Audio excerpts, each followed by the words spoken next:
Good morning, good afternoon, depending on where you're at.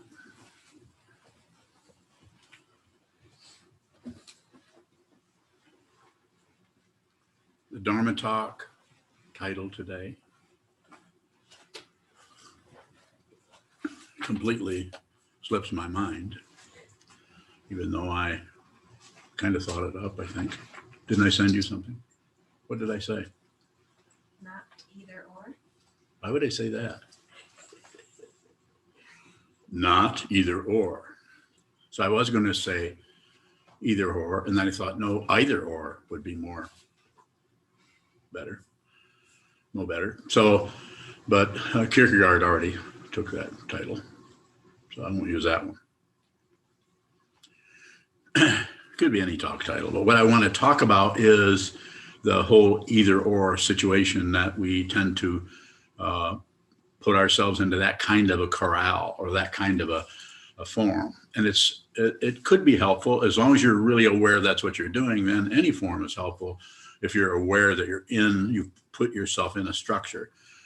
So when I say, don't give me either or questions, you could still do that as long as you're really clear of the need to do it that way. So sometimes people will ask a question and then they'll say, is what I'm seeing or what I'm dealing with, is this or this? Is this really red or blue or green? Or is it just purple? And then I get lost in the same lack of calibration that you're dealing with. Not a judgment, just a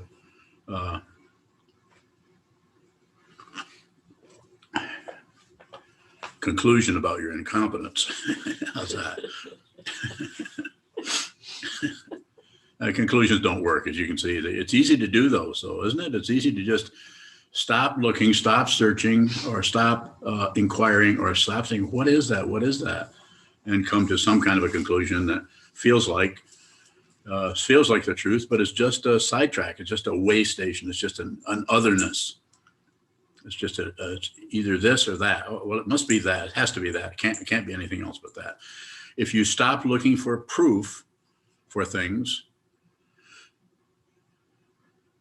it seems to be helpful. It's not that there isn't some kind of evidence that the direction you're going isn't working or not working, or isn't there the either or doesn't show up there. Of course it does. That's why it makes it so damned hard to stay off the merry-go-round, off the treadmill, out of the Ferris wheel, out of the rotation. Getting better, getting worse, getting better, getting worse. The very nature of samsara is to go in circles. The nature of dependent origination has a very circular quality to it, not a direct this causes that. That's what we look for, because that gives us the illusion that we can stop that, then you can stop that. If you can start this, then you could cause this to occur. And am I talking in circles? If you notice that, then what do you call that? That's awareness. It's about awareness. My friends, my pals, my Dharma brothers and sisters. I'm a member of the Sangha too.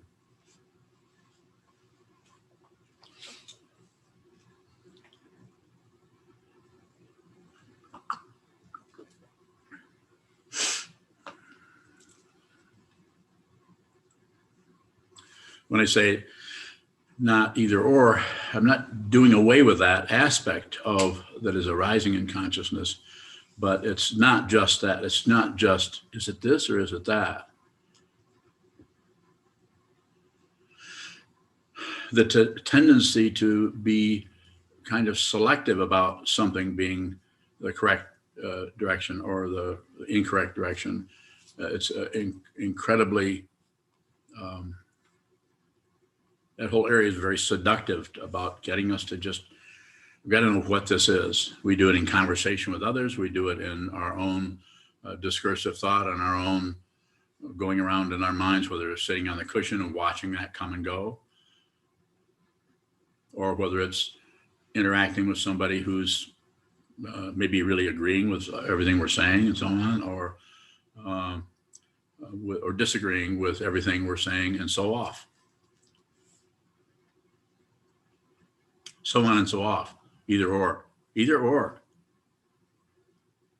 It's like to use that kind of a simple image, if you're in a rowboat and you're trying to figure out which oar, you're going circles. Is it either this oar or is it that oar? A silly metaphor, but it's like that. It's like that might help you see that don't take a position and don't reject the positions that arise in front of you. It's about awareness, not about right and wrong, going in this direction or going in that direction.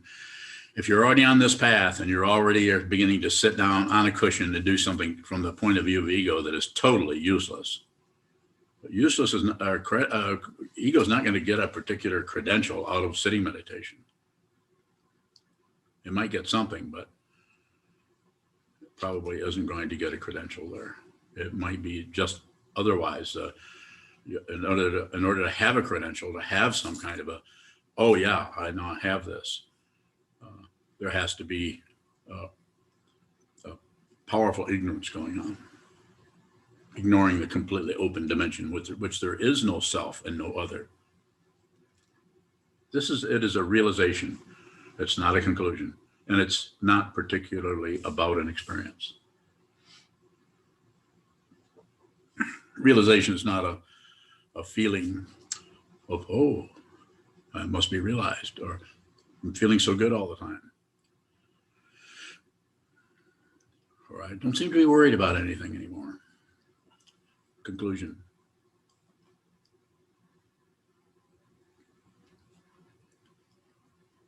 Well, I just said a whole bunch of really unhelpful things. Is that kind of what you expected, probably? But I'm very much about responding to questions, even though I've only talked for about 10 minutes. I can continue to talk with no questions. I'm just full of stuff all the time. But it might fine tune this whole either or situation. See if you can ask questions that are direct, right to the point, right? What is that? What is that? Or what is this? And I might turn it back and say, that's something you're going to have to find out. So the more direct your question, the more direct of a response I can give to you. This is true in this kind of a Sangha Dharma talk situation, and it's true if you happen to ever sit in front of me as an individual. What we have is Zoom, but sometimes we do with people who are in a group, kind of a group quarantine situation. We're able to sit down in front of each other. A while back, we were sitting way across the room with masks on, but that's face-to-face somewhat. Shoto, go ahead. Your question. Should we contemplate our questions before asking them? Yeah. Don't blurt out anything. Don't tell me what you might say, especially you. I mean, it's like, isn't your mind kind of like making sausage or something? Or let me think of another image here. Yeah, you should, I'm not saying fret about it, but you could reflect on what you're about to ask, see if you can ask a question that is not only perhaps helpful in some way to support your awareness practice, but also possibly if you feel like it's something you kind of already know, you could still, as a monk, you could still ask on behalf of others that may not understand that. Go ahead. Is that contemplation different than analysis? Yes. Yeah. Analysis is not contemplation. Contemplation is observing a particular object or situation, but it's not analysis. You go into analysis, it's not that that's incorrect, but if you go into analysis, then you start to analyze and you start to come up with relative conclusions about this and that with partial evidence. All evidence is partial. I think I've given that talk 3 or 4 times, haven't I? Have I ever given that talk? Are you sure? Is your memory working? No. You seem so sure of yourself. Go ahead. I guess just personally, I'm looking for that middle ground between just blurting out a question and kind of over processing the question. So what is the middle way in that?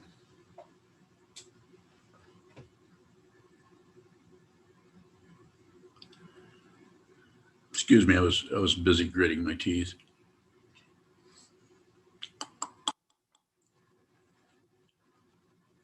Paraphrase that. Question, please. Will a direct question look direct to us? What, a direct question, what? Will it appear direct to the person asking? Probably will. Probably will.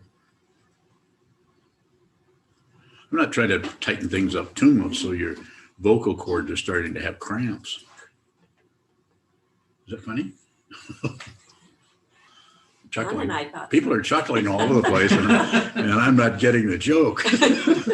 I'm the punchline. Go ahead. I am. Go ahead. You got it now or no? No. Further questions? Yes. When you're bowing, you said earlier that dependent origination has a circularity to it. Mm-hmm. What is that circularity of dependent origination? It's passion, aggression, and ignorance. Grasping, rejecting, and then ignoring that part of the situation. Ignoring the polarity between grasping and rejecting, and it causes it to come right back again. Simply put, I'll use a metaphor or a story. It's like if you're suddenly someone does something and you're distracted by something else, and somebody, I'm just going to make it a really tight, small story. So it can be, you can relate it possibly to an experience of your own. Is something happens that just triggers your anger, or it might not be, you might not fly into a rage, but you might be dismissive of somebody who is maybe just asking for your help. You might come back and maybe shout at them, say, can't you see when I'm busy right now? Might be something simple like that. And they might say, whoop, sorry, and they leave. And then instead of being responsible for what you just did, the self-centeredness does not want to take responsibility. When I say take, it's not actually a taking, but does not want to witness and be the very aggression that was coming out of the dependent origination we call the self, or the apparent self, or the ego, or the seventh consciousness. But it doesn't want to do that. So therefore, what happens next is it rotates from the aggression, little flashes of ignorance, of shutting down happen, because it doesn't like that. It doesn't want to be the person who was mean. It doesn't want to be that. So then it goes into passion, which is what? Remorse. So then it goes into that part of the triangle. And then when next time, and then you might get up and go to the other room. And this is very simple. Oh, I'm so sorry. I'm sorry. I'm sorry I said that to you. It's not, and don't misunderstand. I'm not saying you shouldn't apologize for being rude or but the awareness might be missing, and you might be getting a credential of, maybe I said that, but at least I'm apologizing. So you're getting a little token. It's only about the size of it's about half a poker chip. Not much. It's just like a little bit. And that by doing that, you set up that dynamic of, well, I did this, but now I've done that. And then the next thing that happens is the whole thing is shut down. Ignorance. And of course, that ignorance is pretty comfortable. It's like a clean, it looks like a clean, you just spill stuff all over the table, but then you put a cloth over it. So now it's all okay again, and which sets the scene literally for the next part to come, when you get triggered again and you do that again. And then you have to apologize. This doesn't mean that if you do something, you shouldn't apologize, but, or say, whoops, sorry about that. But you could at least be, when I say at least, just ties in with the sitting practice of meditation. Very difficult to think your way into this kind of a situation and just perform that. So you're the person who's always aware. You're never going to get a credential that you're the person who's always aware. The very nature of ego is to look for that kind of a credential. That's why I say many times, just be the anger, be the difficulty. It doesn't mean validate your anger so that you can go and hurt people or kill people. I just have to be me kind of thing. I'm just saying that, in other words, when the anger comes up, if you can, practice when you're facing the wall, practice when you're talking to your spouse or your coworker or your child, for that matter, to get some time with the aggression, with the anger, or with the irritation that is coming up before you express it, before you withhold it or drag it back into some kind of a modified or constructed ignorance based on a lot of thought patterns around it. I shouldn't do that. I shouldn't act that way. I shouldn't do that. That's totally wrong.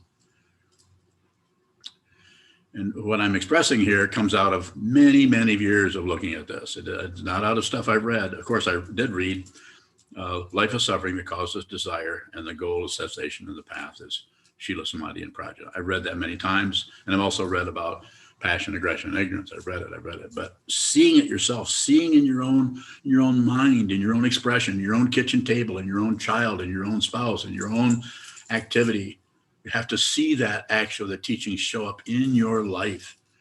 It is not an either or. And if you do an either or, and it doesn't make a whistling sound, so you won't even know about it. We just shut down on it, and we make our little tidy nest in that structure called identity, called me, and I'm terrible. I can't do anything right. Or me, and I'm not incorrect. Go ahead, Shisho. Tishabhawin. I want to go back to the question part of the discussion. How does the question help at all in our practice if by definition we are seeking a question in order to get an answer or a conclusion? Bhavin. It's just about awareness, and so we have to do something. Otherwise, there has to be some kind of interaction in the so-called relative world that functions in terms of dependent origination. You can't stop dependent origination. You actually are dependent origination in the manifestation, the Nirmanakaya, the actual manifesting aspect of Dharmakaya is the human being, or anything, a palm tree, a rock, box of donuts, whatever it is, that's the manifestation. So we're not trying to get rid of that and live in some kind of a God realm.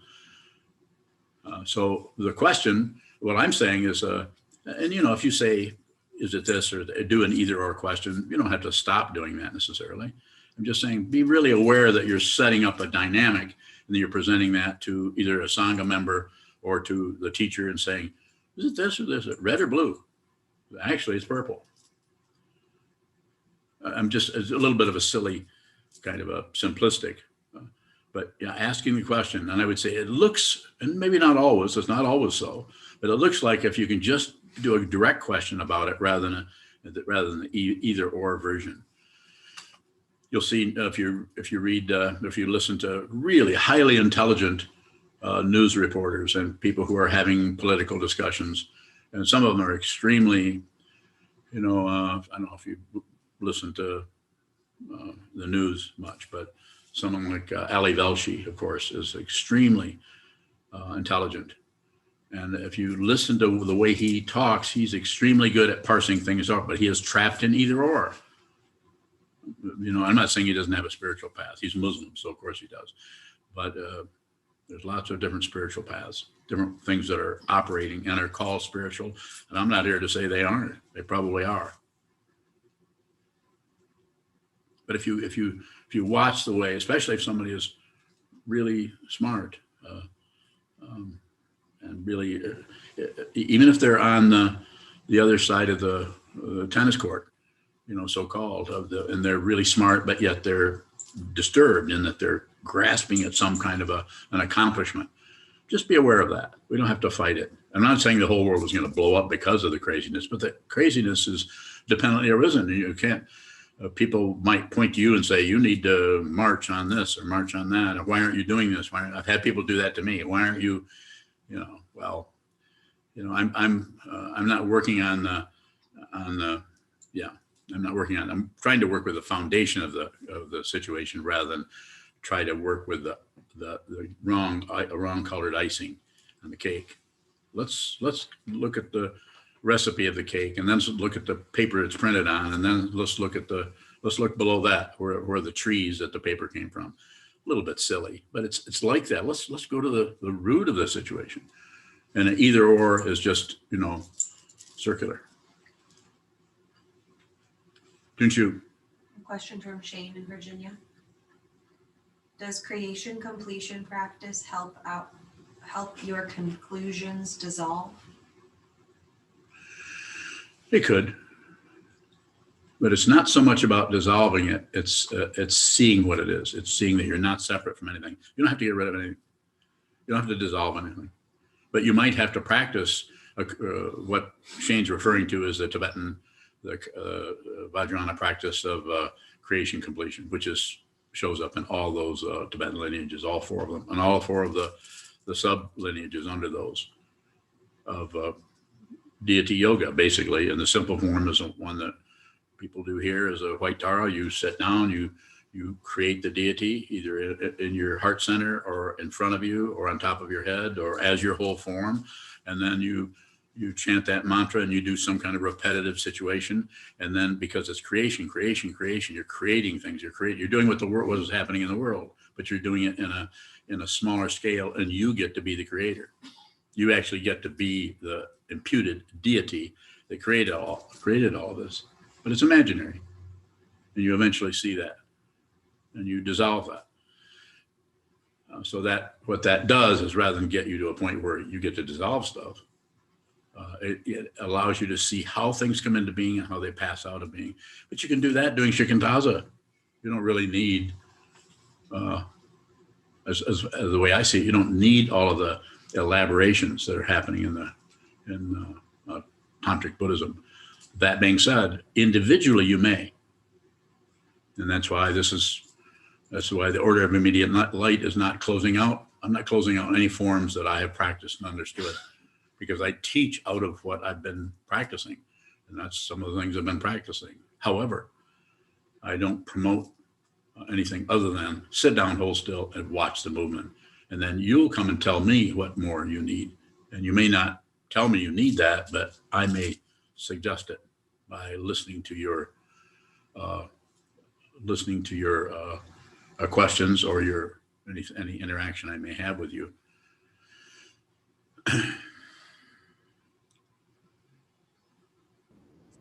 Kevin bowing. I have one question here, Kevin. Oh, yeah. Yeah, then we'll come to yours. Go ahead, Junju. Question from Kyosaku. Kyosaku.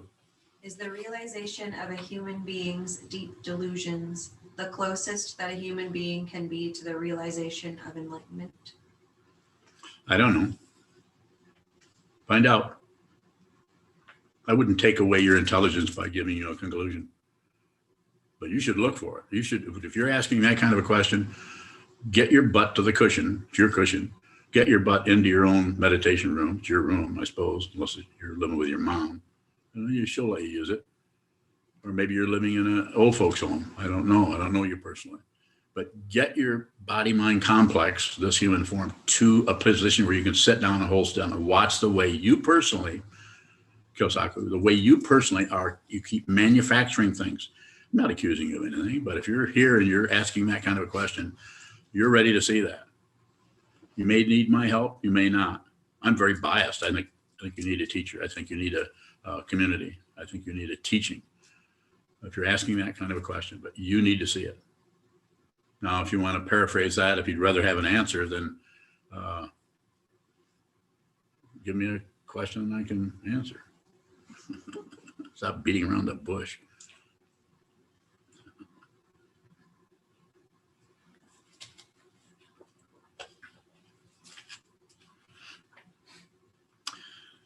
Shoka did actually go to Elk Rapids. Yeah.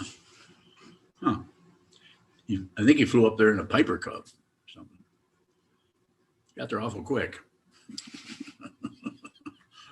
I don't blame you. Well, actually, I do. Go ahead. No other questions? Oh, there is one. Oh, go ahead. You can get one more, and then I'm going to go to Kevin Townley. A question from Amida. How do you spell it? Amida. Shoka bowing. There's some difficulty hearing the questions that are being asked in the Zendo. Can you ask them a little bit louder, please? Yeah. I'll also try to repeat them. Go ahead, I'll try to repeat it. Does the enlightened one die consciously? It doesn't matter. because your concept of consciousness is not what consciousness is. It's a concept. And until you see what this is, you'll continue to name and choose and pick, and it's not that. It's beyond that. And even the word beyond is too conceptual for what it actually is, because we need to go beyond so we can see it's not separate. This is what Kobun was talking about when he translated the mantra of the Heart Sutra. Gone, gone, gone beyond, gone completely beyond. So be it. Gate, gate, paragate, parasam, gate, bodhisattva. How did he say it? Falling apart, falling apart, falling apart. Nothing to do. Everything all at once. He was actually lying. He's a big liar. Because nothing occurs. And even when His Holiness the 16th Karmapa said nothing occurs, he's pointing at it, and he's doing the best he can on his deathbed before he entered parinirvana, is trying to say nothing really happens. He was saying that to somebody who was ready to hear that, which was the Vajra regent Ursel Tenzin. But the Vajra regent Ursel Tenzin apparently had wax in his ears. I'm just saying. I don't know if he did or not. Because he still stumbled around quite a bit after he heard that teaching.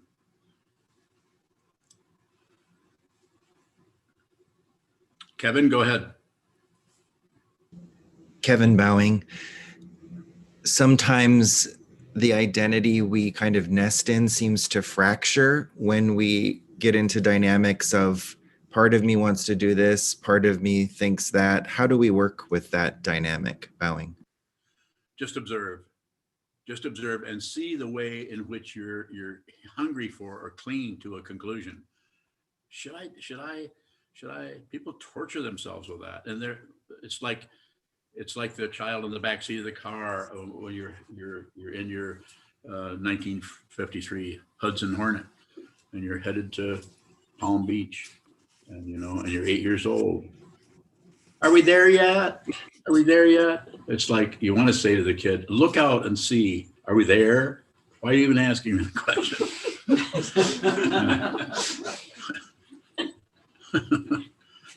I mean, you will know it. You will know it, but you won't know it unless you look at it. If you just look at the back of the seat of the Hudson Hornet and depend on apparent authority in the front seat. And am I making a silly response here? A little bit, but I mean, you actually need to look at it instead of back up 3 inches from the actual thing you need to look at and go into some kind of polarity analysis about the whole thing. There are a lot of people out there that are writing books and even teaching that will, because they have left the polarity in the analysis and are extremely good at it, will try to magnetize you into what they're teaching because they need students, or need to control people, or they need to have people to affirm and appreciate their vast and incredible insight and intelligence into the fundamental nature of reality, using the teachings of the Buddha's Dharma, including Ashoka, needing Vasubandhu, and what's that other guy in the 3rd century? You look embarrassed. There isn't anybody in the 3rd century that I know about.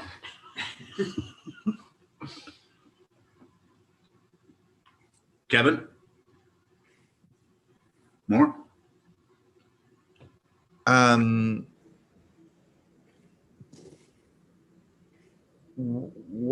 just curious about what's occurring when I even think there are different parts of me that have different opinions. Well, what's fundamentally occurring is you're just aware of dependent origination. But you tend to, when I say you, I'm not accusing you of anything. But the way it looks here, since you're asking, it looks like you're personalizing it in order to feel more secure. This is what happens with the classical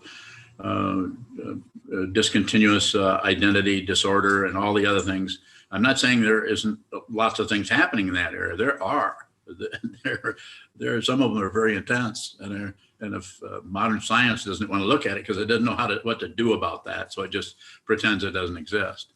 Like aliens, ghosts, and all of that. You notice how, if you look in any book on what they call science, ha ha ha, they just What's the attribution there? Well, you're crazy if you think that. You're not, you're just insane, or you're schizophrenic or psychotic. Those are names that prevent you from looking any further into it. I'm not saying they're incorrect. Relatively, they're very correct, very descriptive, and people get together and have conferences about it. Just like the whole thing that I've been looking into recently, and one of my students, Ondo, I don't know if Ondo's here or not. I don't see her picture there. She's in Florida. I don't know if they have pictures in Florida. But I've been looking into this polyvagal theory, which is a fairly recent, within the last 20, 30 years, of looking at the nervous system and how that works, and how that sense of being afraid or being in danger can, nothing is happening, but how you feel is what's important, not how things are conventionally to other people, and so on.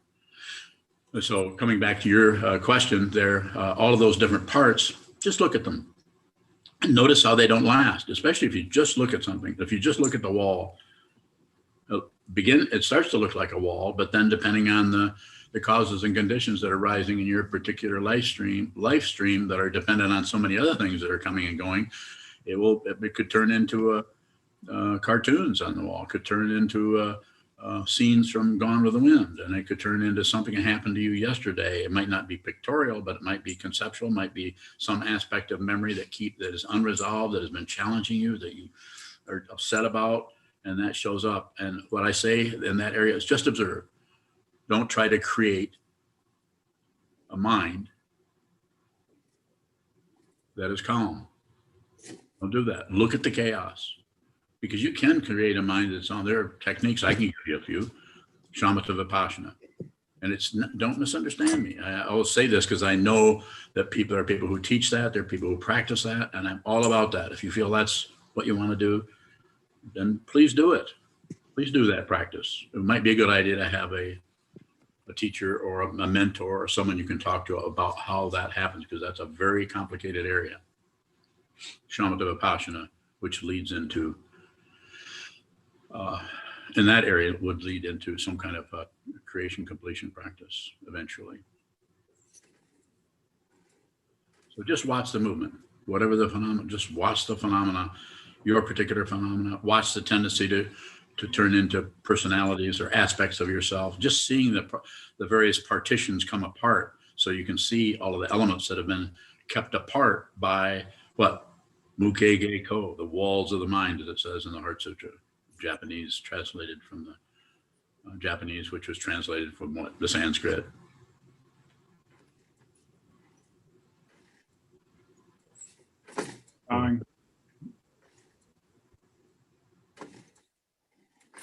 But I'll come back. there's a question in the chat box from Sheldon. Okay, Sheldon, better be good. Does the Sandokai address this topic? Does it help us to see how we divide things in this way? Yes. Yeah, Sandokai is the equality of sameness and difference. One of the sutras that I think we do that for 6 months, and then we do Hokkyo Zanmai for 6 months. Sometimes we forget to change them. I don't know what we're doing now. Doing Hokkyo Zanmai at some point. How long are we doing Hokkyo Zanmai?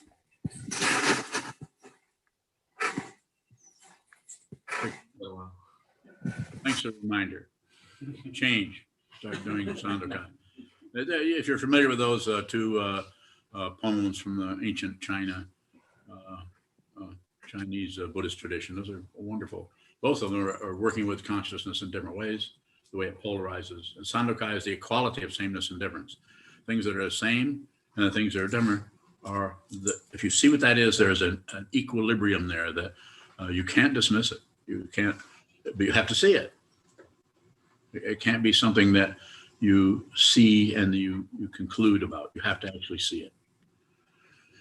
Sandokai is a poem, Sheldon's asking about that uses concepts because it goes back and forth. It creates enough wrinkles in the thinking process that you can't really iron that out. So you can't just conclude something unless you see that. You have to actually see that. And sitting practice of meditation is a way to train your mind to what? You to put it very literally, to stop believing your thoughts and believing your emotions. It's not that they're not there, but it's like, not that if you disbelieve them, they're going to go away. They don't need to go away. Just see that they are dependently arisen in the sense that they're dependently arisen, their singularity, their apparent shape or color or density or emotional force is impermanent. Doesn't mean it's not there, but who you are can't be destroyed by that.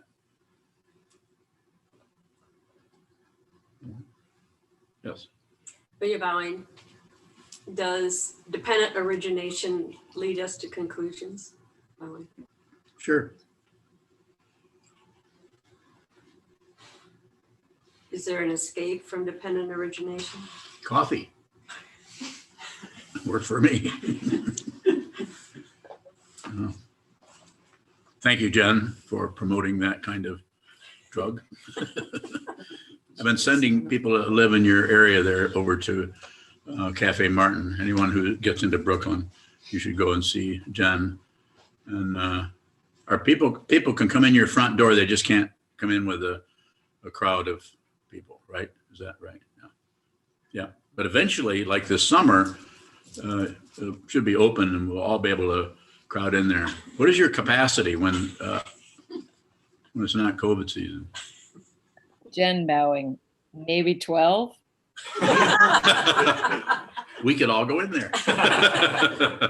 You're 12. welcome. That's a study group. So yeah, we'll be in there. I've already sent a few people over there. I don't know if they showed up. So what was that question again? Is there an escape from dependent origination? Yeah, coffee.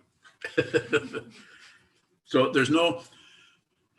you don't need to escape. You just need to, if you see the bars of your personal prison, if we just see the bars, then you're liberated. And it's not going to you're not going to have a lot of contrast, like suddenly, whew, I'm glad I'm out of that prison. You actually see that you don't have to escape from something you're not separate from. You are the actual bar. Go ahead. So in realizing dependent origination, does Yes. that put us on the first boomy?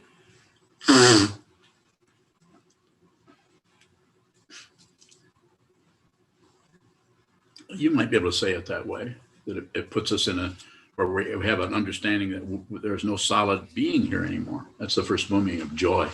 And that's what the joy is about. It's not a relative joy. You just see it. And this doesn't mean you won't you won't have negative feelings or you won't be reactive to this or that. Dependent origination is still going to come and go. It isn't like, quite often the misunderstanding with liberation is, oh, all my negative thoughts will be gone and I'll be in a state of samadhi or bliss all the time. And of course, those are preconceptions about realization or samadhi or bliss or enlightenment. We think we're going to go to that area. That's just a God realm. Enlightenment is not a state of mind. It is mind. A state of mind means there's still some kind of somebody here who's having a state of mind. So the path that is described sometimes using something like the bhumis, or you realize there's no solid self in the skandhas, but you're still hooked on all the otherness out there, the other people who are crazy or who are enlightened, for that matter. Yes.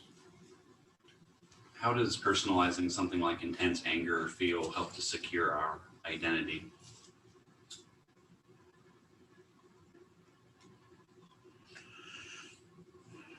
I don't know, other than it just does, because of the whole just assuming that is happening.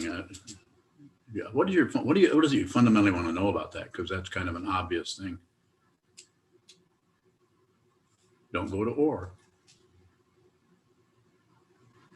I'll go ahead. Yesterday, we're given a talk during our session, and there's just a lot of what I would call anger, just that whole time. It wasn't really pointing. You were angry at the teacher? Yeah, it was coming up with everything that was going on. Yeah. Including you. Yeah. And I'm just wondering, how does that help me secure who I am or who I think I am? The anger? Mm-hmm. Because you believe your feelings. You believe that there is someone, I'm not accusing you of anything, and maybe this isn't true, but probably, or you wouldn't be here. You wouldn't be asking these questions. You wouldn't be, you might still be a monk, but you certainly wouldn't be asking me that question. Just that you're asking me the question, that's actually showing that you have anger, and that is showing up as someone who's angry. You're the one who's angry. And who are you? The one who's angry. It's a relative situation. And there's no way to think your way out of it. And you're quite a thinker. And you have a strong intellectual, conceptual dynamic. You're very good, not a compliment, just an observation. You're very good with working with concepts, even really complicated ones. When I listen to the book study, when you're talking about something like any of the complicated material, Vasubandhu, or the works of Vasubandhu, or the works of Jeffrey Hopkins' book of Meditation on Emptiness, isn't that the name of it? You know, your way of working with that material shows me and shows everyone that you have a good conceptual understanding of what's being said. But you tend to, when I say but, it's just a way of talking about it. You tend to get trapped by the concepts that you're able to talk about. And so therefore you believe you're the one who's generating those concepts. There's some kind of identity happening there. I am not thinking right now. I am not thinking about, I don't know, I'm not protecting myself. I'm not saying, I don't give a, I'm not going to say that. Are we on? Yeah, I shouldn't be saying that word, should I? Which one?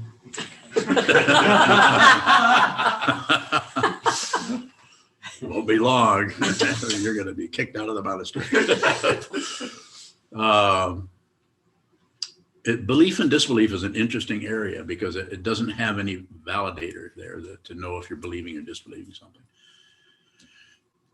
Yeah, go ahead. It seems like, at least the way I understand your teachings, the teachings in general, that the conceptual mind is kind of the bad guy, or No. Oh, no, it's not the bad guy. Conceptual mind is not wrong. You just have to be aware that it's a concept, and rather than it is a concept that has a relative truth. Of course it does, but it doesn't have an absolute truth unless you include its opposite. Just a way of talking about it. The equality of sameness and difference. It's an astonishing thing to realize that anything you see that looks like two different things are not separate. Separated, but fundamentally are not separate. And you're not separate from anything.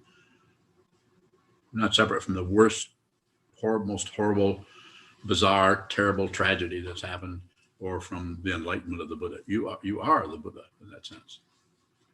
But it's not an identity that you can, finally, I'm the Buddha. It won't be that kind of identity.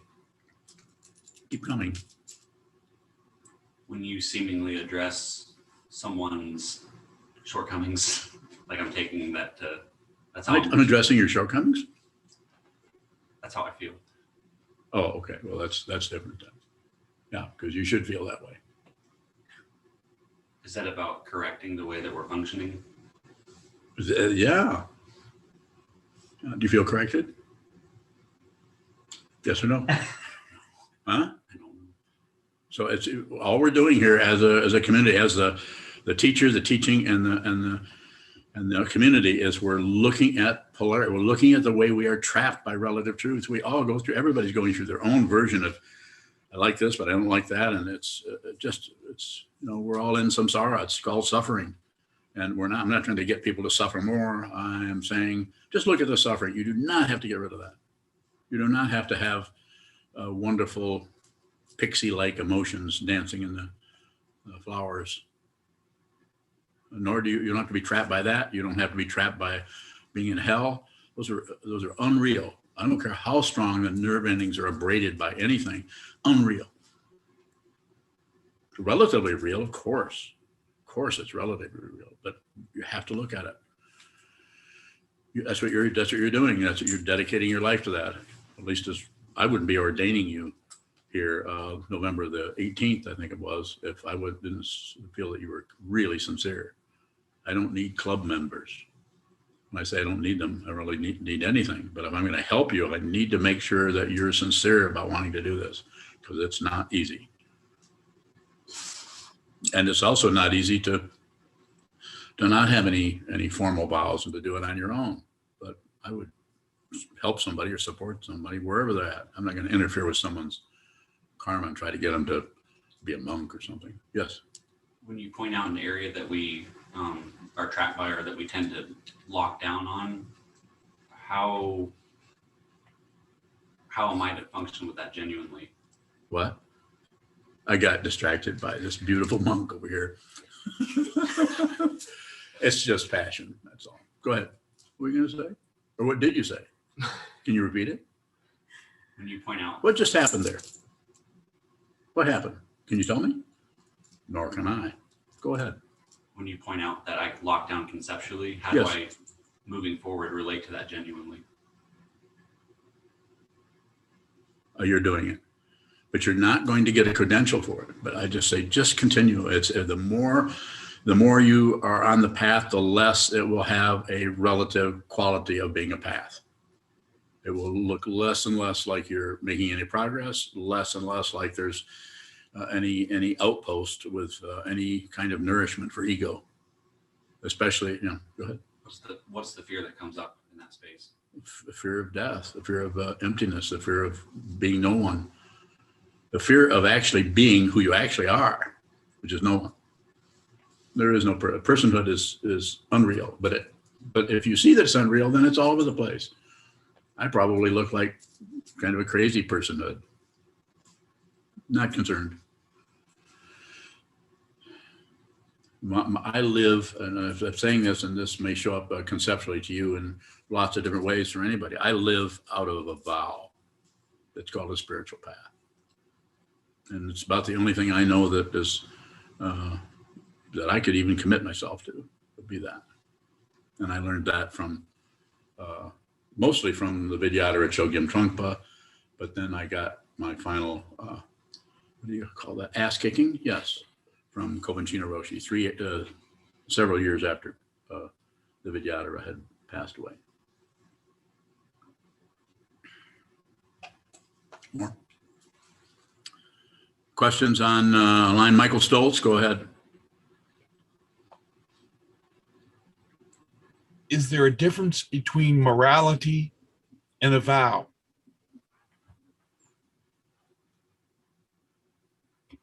So what, I'm going to address your questions as it shows up for you. So what do you mean by morality? Either or is a kind of morality. So, what is it you want to know? Because that might be better than asking me questions that are quite conceptual. Morality is a powerful, go in Wikipedia and it's not 2 or 3 descriptions of it, nor is there in the dictionary. So let me know what is it you want to know, you're curious about, and I'll try to address that. If in fact it's a question that I can even respond to in a way that can be helpful to you. It's the idea of good and bad, either or, and there seems to be something that involves, are we a moral person? Is it necessary to have morality as part of the self or not self? I know it's very... Yeah, if you could tell me what it is you want to know, what it is that your question is based on, then it'd be, I can make some comments on that, but then it gets very conversational. We all start going in circles that look like straight lines. And it's, I'm not interested in that. I'm interested in helping you, but I need to know what you're fundamentally as straight as you can be. I think it is not, let me say this, I feel and think, but basically feel that it's necessary to have some kind of a reference point. My reference point is the Buddha. I don't believe in the Buddha. That would be disrespectful to the Buddha. I also don't disbelieve in that. I don't have any position on that. But having stumbled into the teachings of the Buddha's Dharma through an enlightened master, he was kind enough to point that out to me. What did he point out? The path. The ground and the path and the goal. The ground is suffering. We all got some of that. The path is awareness, and the goal is understanding what this is, yourself. Not a belief in something. It's not a revealed tradition of a revealed someone who came down from the ultimate Godhead or something, and had a direct connection with the head creator. It is a cumulative tradition, which means that each person is pointed out, and each person, if they see that, then they're able to point it out to either their student or possibly their students, if they happen to have any. And then those students, if they see if they work with that path as it was pointed out, and they realize what this is, ultimately, it's an ultimate understanding with relative qualities to it. But there's not too many relative qualities, other than you still need food.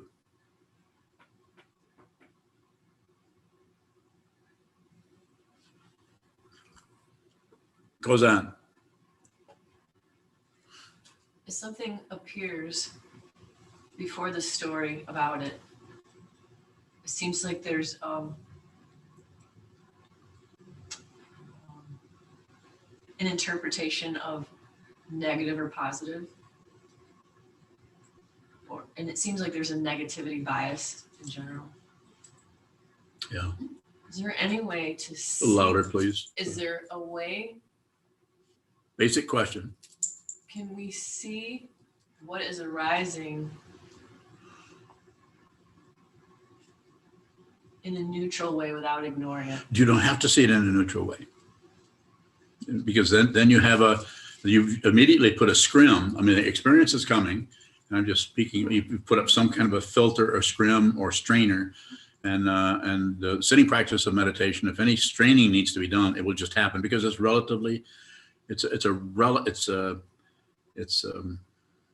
dependently resident. That profound teaching of the Buddha is nothing comes from its own side as an individual thing or self, that everything that occurs and has its singularity gets it from our imputation about the singularity based on a grasping at this and a rejecting of that, passion, aggression, and ignorance. But it's not that it doesn't show up that way, but it's the truth of it is not. So just witness that which you are trying to shield yourself from.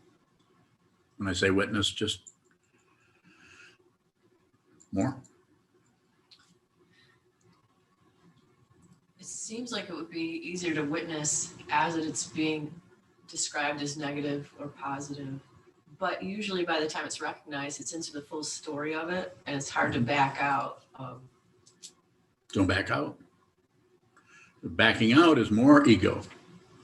It's a belief in a self or an ego is very, very subtle, and it's rampant. It's everywhere, and you can't think your way out of this. I mean, you can appear to, and if you happen to be downloaded into this human form with a whole lot of what's the fancy word for intelligence? Moxie.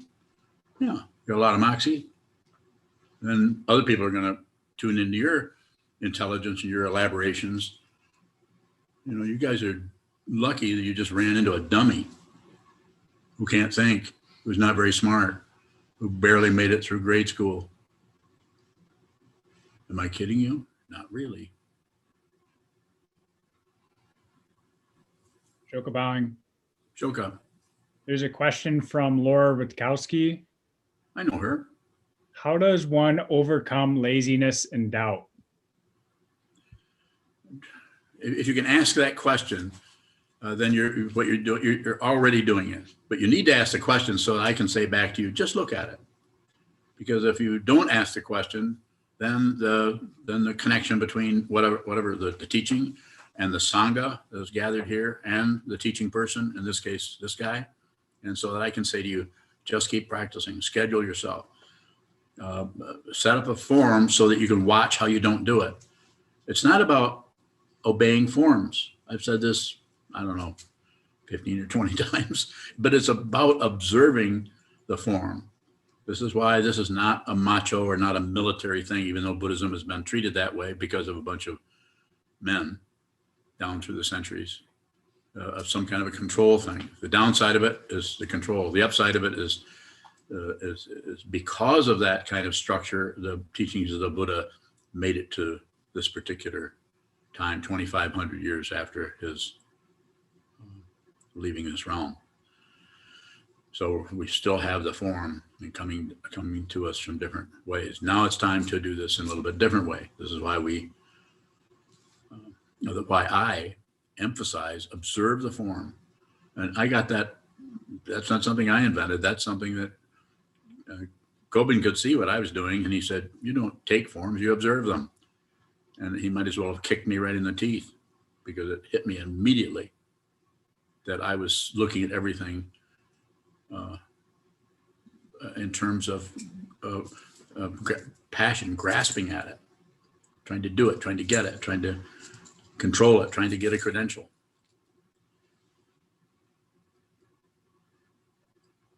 So you're doing fine.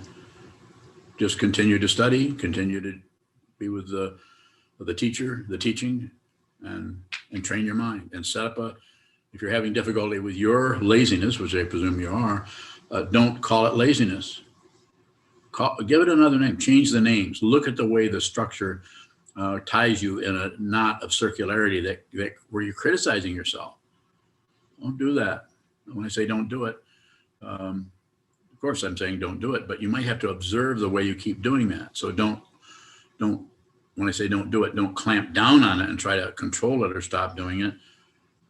Saying just observe the way you continually opt for some kind of otherness that we call getting better or not being so lazy. Be lazy. Be the very thing that you're struggling with, so that you can, be generous with yourself, with your mind. Train your mind. It's very difficult to work with, and I don't say accept, but to work with the insanity of the world if you cover up your own more of a mild form of altercation between this side of your self-centeredness and that side, the right and wrong, up and down, back and forth, pride and shame, pride and shame, pride and shame, pride and shame. Really proud of this, I'm really ashamed of that. It's not that those aren't relatively correct. Of course they are, but ultimately it's just one more. Western society sets up things like sports. We have winners and losers, and not wrong, very entertaining. In some countries, people, especially I think it was soccer, people just go nuts, and don't they kill each other in some countries? No, they sing. Huh? They sing. They sing? Oh, yeah. Oh, well, that's what we're missing, singing. So again, I say, and I stress this over and over again, it's about being aware of what's happening in the mind stream rather than manipulating it or concluding something about it. Now, you may need, Laura, in your situation, you may need to be stronger with the form itself. This is one of the reasons we, here in the monastery, if you live here, you're going to get up and you're going to live by the numbers, as they say in the military, by the numbers, by the numbers. But in the military, if you don't live by the numbers, you get punished. You'll be thrown in the brig, in the jail, you'll be punished. And in this situation, you're not going to be punished. It might feel like punishment, but we would just say, you need to be here for this form. You signed up, you've agreed to do this. And if you don't want to do this, then you can leave. You can go do something else. And so in your situation, Laura, I would say, just imagining a little bit what's happening in your area. If you're saying about lazy, about not getting to, I don't know, maybe you don't want to wash dishes or something, but I'm assuming it has something to do with the sitting practice of meditation, which is extremely hard to do. And the downside of it being hard, because it's hard, but the upside of being hard, that means that probably when you're sitting, that's actually rubbing against the self-centeredness, the narcissism that is trying to hide out. Because you might feel like you're not making any progress because that which collects the credential is starting to get bleached out by looking at the wall, looking at the wall. You're not gonna, if you start getting credentials out of the wall, then that's why you need a teacher, so that he, she, they can come and say, nope, that's not it. That's not it. So what I'm hearing you say is you're already working with it. Just continue. Strengthen the form a little bit, tighten it up in some way, make it closer, make it more obvious when you, by observing the form, you see that you don't actually conform, which means do the practice. It's not just about conforming. It's about seeing the way it's awareness. It's about seeing the way you avoid the form. Quite often that might be more valuable as far as the mind training aspect than actually being the person who never misses sitting or never misses the ringing of the bell or misses the form or sits for an hour a day and 3 block sits a week or something. I mean, that's good too. I like to hear that, but there needs to be more of a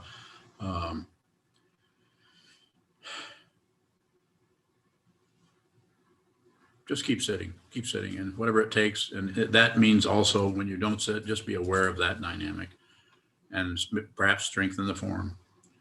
If you're already chanting a sutra or something beforehand, then maybe that's enough. Maybe you need to do the 4 reminders.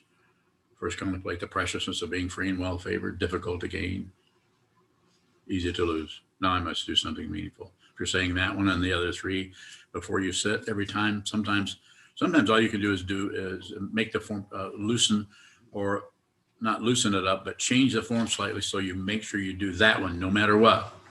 You may, as soon as that 4th one is done, you may get right up. You may open it up and say that the one I'm going to hold myself to is that 4 reminders. And whether I sit there and do an hour of shikantaza, I'm not going to be quite so tight about that. Just a way of talking about it. And a way of working with form. It's about observing the form, which may mean you get up off the cushion and wander around in the living room. Observation, observing, awareness. That's how it looks. Anna Maria bowing. Anna Maria. Is there discernment in no separation? And if so, what does that look like? Bowing. It doesn't. It doesn't have a particular form.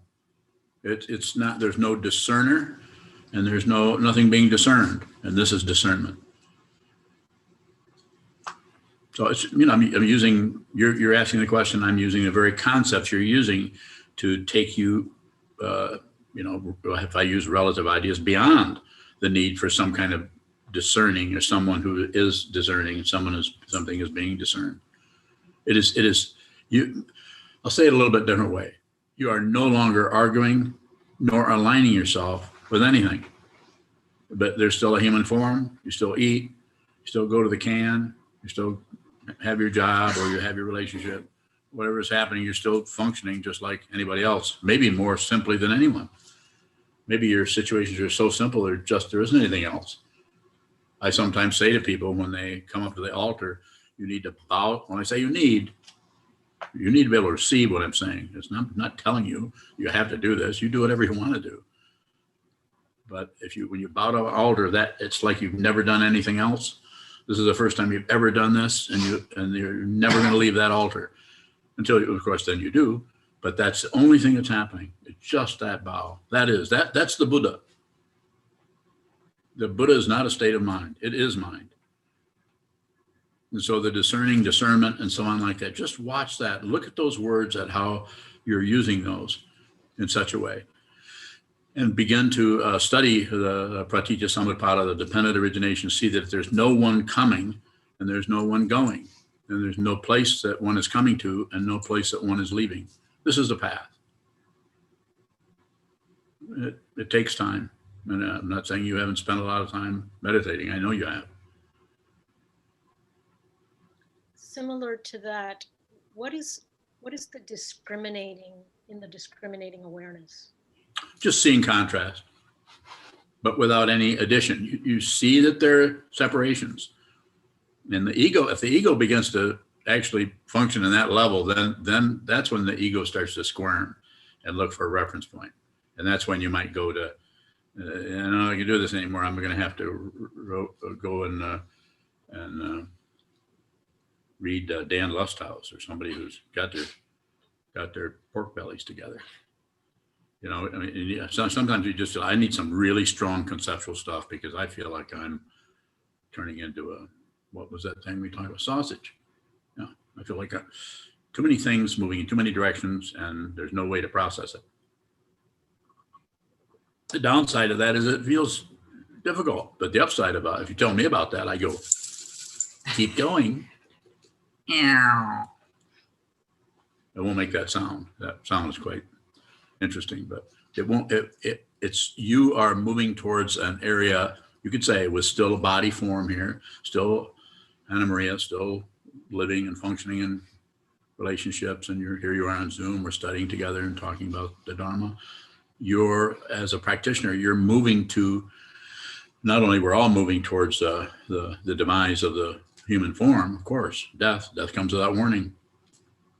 That's going to happen to everybody sooner or later, of course, but we're actually working with the consciousness in such a way that the identification with the body-mind complex as someone, that's the only reference point for your identity is that. Just look at that very closely. You don't have to go another direction and identify with something else.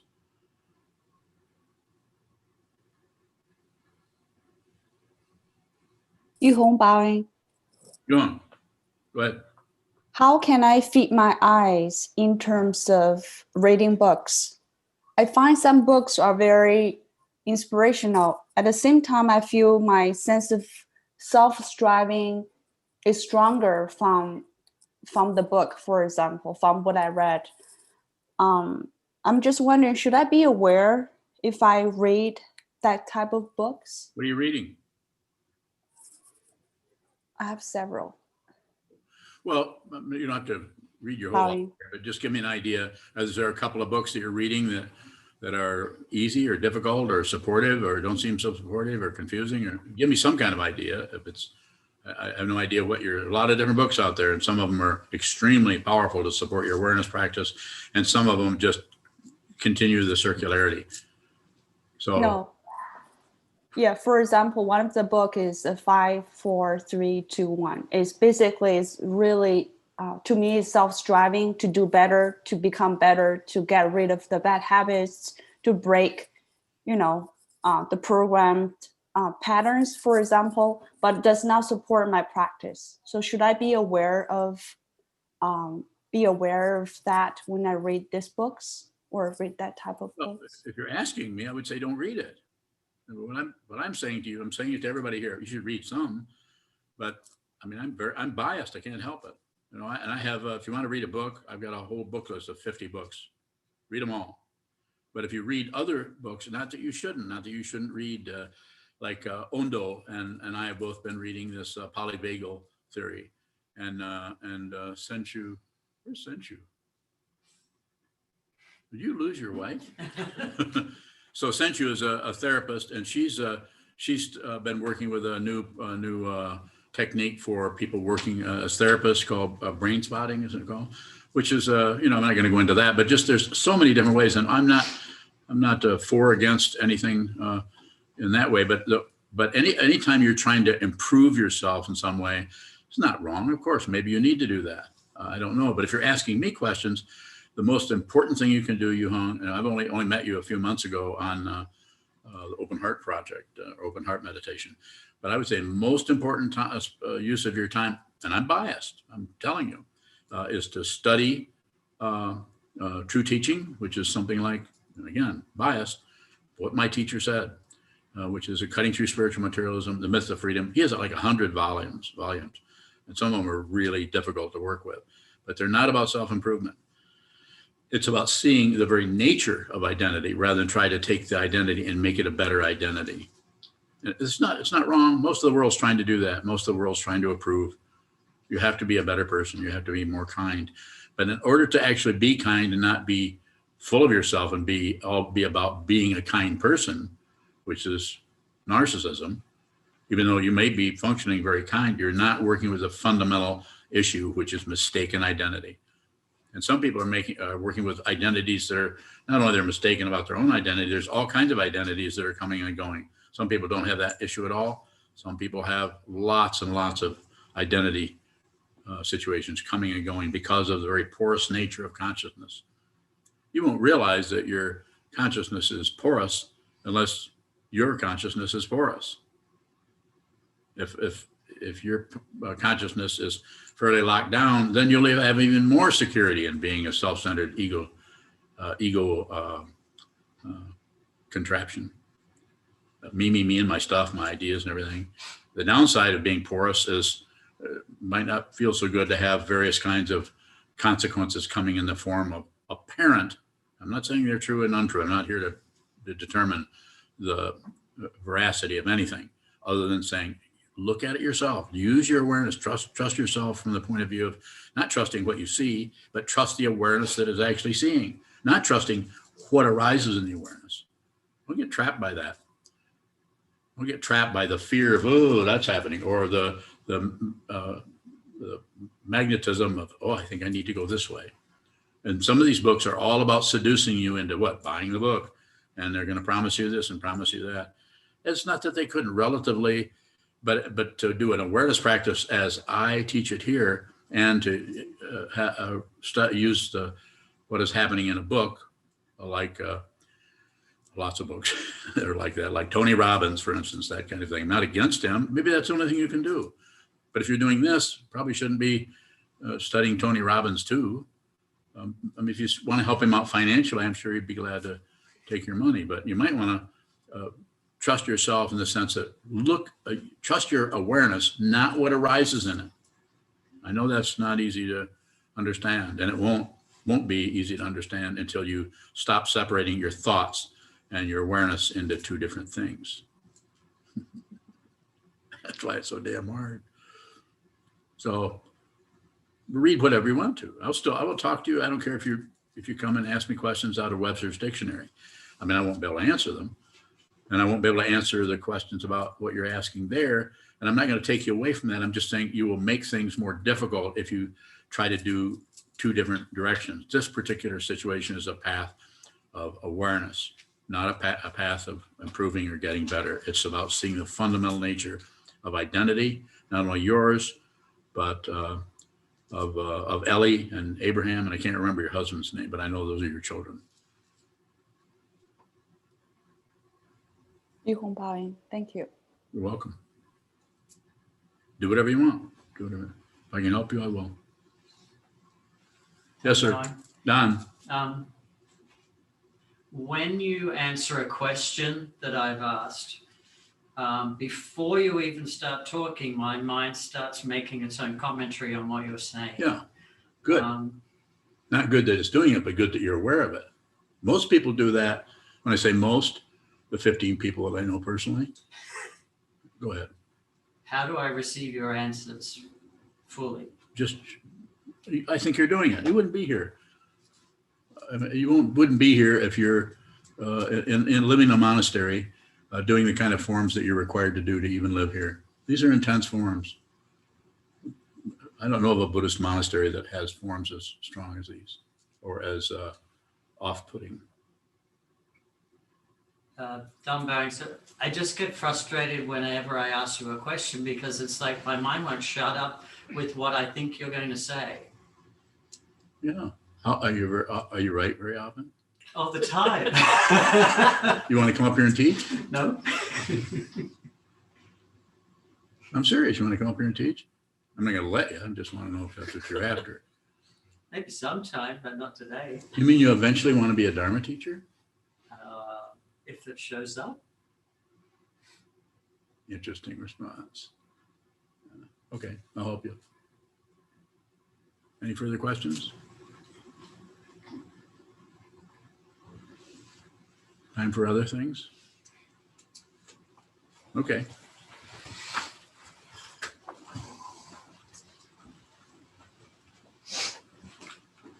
Oh my gosh, we went way over time, haven't we? Is there time? Did you say dinner time?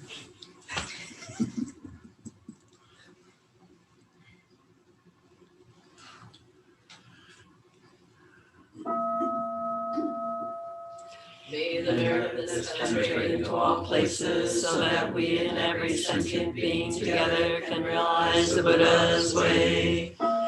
Ji-ho san shi shi-hu, shi-son bu-sa mo-ko-sa, mo-ko-ja-ho-ro-mi, 10 directions, the 3 worlds, all Buddhas, all venerable ones, Bodhisattvas, Mahasattvas, the great Prajna Paramita.